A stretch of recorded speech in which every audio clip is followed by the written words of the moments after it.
देश में मंदिर बनाने से बड़ा काम है कि देश को ही मंदिर बना दिया जाए। आज मुसलमान एकदम इसी दौर से गुजर रहा है, सेल्फ इम्पोज्ड आइसोलेशन। समाज में विभाजन फैलाना हो, झगड़ा फैलाना हो, तनाव फैलाना हो, जैसे आज स्पष्ट दिखाई पड़ रहा है कि क्या फैलाना है।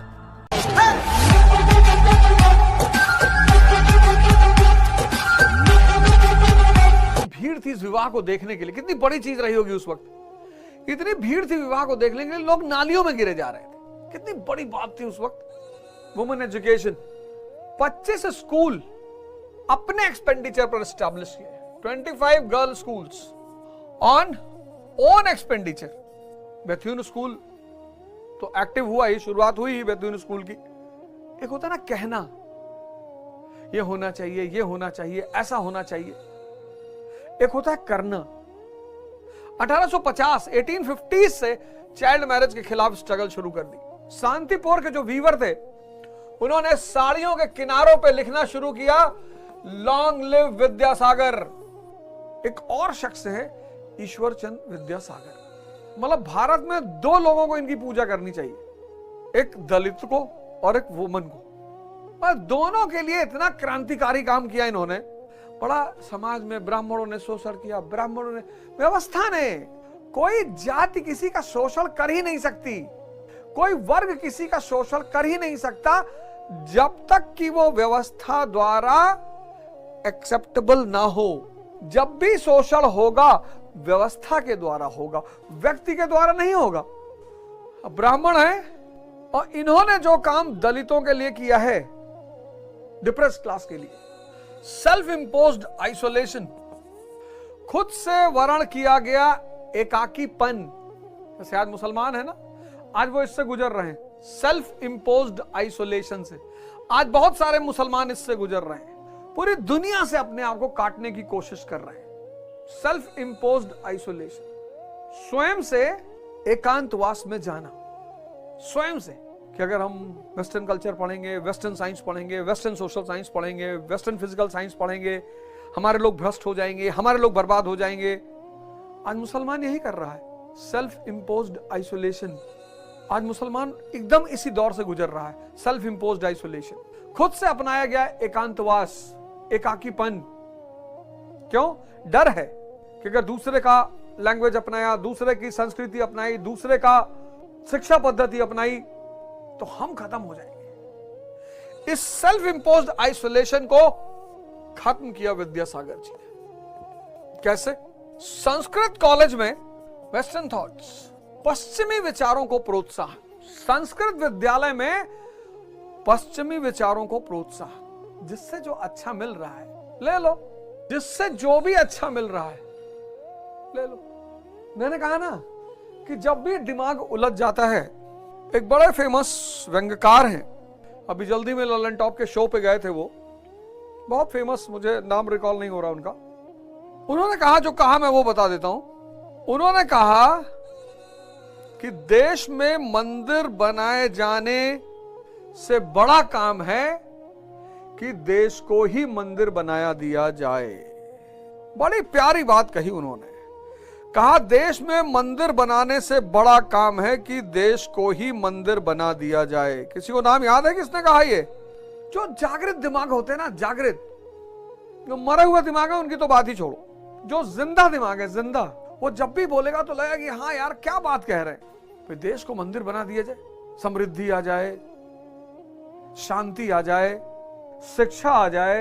हाँ हाँ, हरियाणा से हैं, हरियाणा से हैं, बिल्कुल बिल्कुल हरियाणा से हैं। समाज और धर्म, दो चीजों को पकड़ना है। तो समाज के लिए सबसे पहला काम इन्होंने किया, समाज को सर्वाधिक टारगेट किया। और समाज में भी किसको?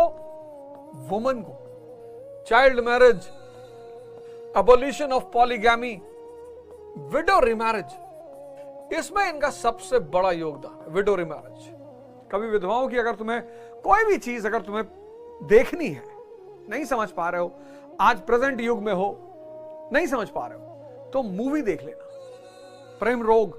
उसमें तुम्हें पता चलेगा कि विधवाओं की स्थिति क्या थी। या तो नॉवेल पढ़ लो और या मूवी देख लो। यशवंत जी की एक नॉवेल है दिव्या। एक तो चाइल्ड मैरिज 8 साल की बच्ची 9 साल में अगर विधवा हो गई तो घर के कोने में रहना है, बचा खुचा खाना है, बाल शेव कर लेना है, बाहर नहीं निकलना, किसी भी शुभ अवसर पर बाहर नहीं आना है, सफेद कपड़ा पहनना है। मतलब बहुत दयनीय स्थिति। और इस आदमी का सबसे बड़ा योगदान रहा विडो रिमैरेज को स्टैब्लिश करने में। 7 दिसंबर 1856, मतलब एनसीईआरटी में लिखो, पूरा एक्सप्लेन किया हुआ है। समाज में विभाजन फैलाना हो, झगड़ा फैलाना हो, तनाव फैलाना हो, उसके भी बहुत तरीके हैं। प्रेम फैलाना हो, शांति फैलाना हो, उसके भी अलग तरीके हैं। फैलाना क्या है? जैसे आज स्पष्ट दिखाई पड़ रहा है कि क्या फैलाना है। इस आदमी का जो व्यक्तित्व है, सबसे पहली बात personality, blend of again east and west, great humanist, सिर्फ ह्यूमनिस्ट नहीं, ग्रेट ह्यूमनिस्ट, सिंप्लिसिटी, जेनरोसिटी। मतलब अगर हम एक शब्द में कहें, और संत का काम ही क्या है? सिर्फ दूसरों का भला करना, यही संत का काम है। तो ईश्वर चंद्र विद्यासागर की अगर पूरी पर्सनैलिटी का अध्ययन किया जाए तो बस एक शब्द निकल कर आएगा कि संत। सेवा करनी है, दूसरों की मदद करनी है, खुद कोट पहने, कोई बिना कोट के जा रहा उसको कोट पहना देना है। मतलब जीवन का एक ही उद्देश्य है, सेवा। और फिर इन्हें समाज पे सुधार करना है, धर्म का सुधार करना है। इन्होंने समाज पर विदुषी स्त्रियां, गार्गी, लोपामुद्रा, तुम देख लो जहां जहां स्त्रियों की स्थिति खराब है, जिन जिन समुदायों में खराब है, वो समुदाय भी कमजोर है, गरीब है, परेशान है। समाज इनका सबसे बड़ा टारगेट था। संत जैसा व्यक्तित्व, समाज सबसे बड़ा टारगेट। और समाज में वुमन की स्थिति, मतलब मैंने कहा ना, 2 लोगों को इनकी पूजा करना चाहिए। एक भारत की औरतों को कम से कम इस व्यक्ति के बारे में जानना तो चाहिए ही, और भारत के दलित वर्ग को। औरतों के लिए तो इतना सारा काम किया, दलित के लिए क्या किया? मैंने पिछले क्लास में कहा ना, स्त्री आधार है परिवार, समाज और राष्ट्र का। और मैंने पिछले क्लास में यह भी कहा, चार्ट बनाया था वो, ज्यूज, सिख, क्रिश्चियन, पारसी, कितनी अच्छी स्थिति है औरतों की इन समुदायों में। और आप देख लो, जिन समुदायों में भी स्त्री की स्थिति बुरी है, उस समुदाय की स्थिति भी बुरी है। ये धुरी है, फाउंडेशन। हर इंसान की पहली गुरु उसकी मां है, और मां की ही स्थिति दयनीय रहेगी। प्रभु राम,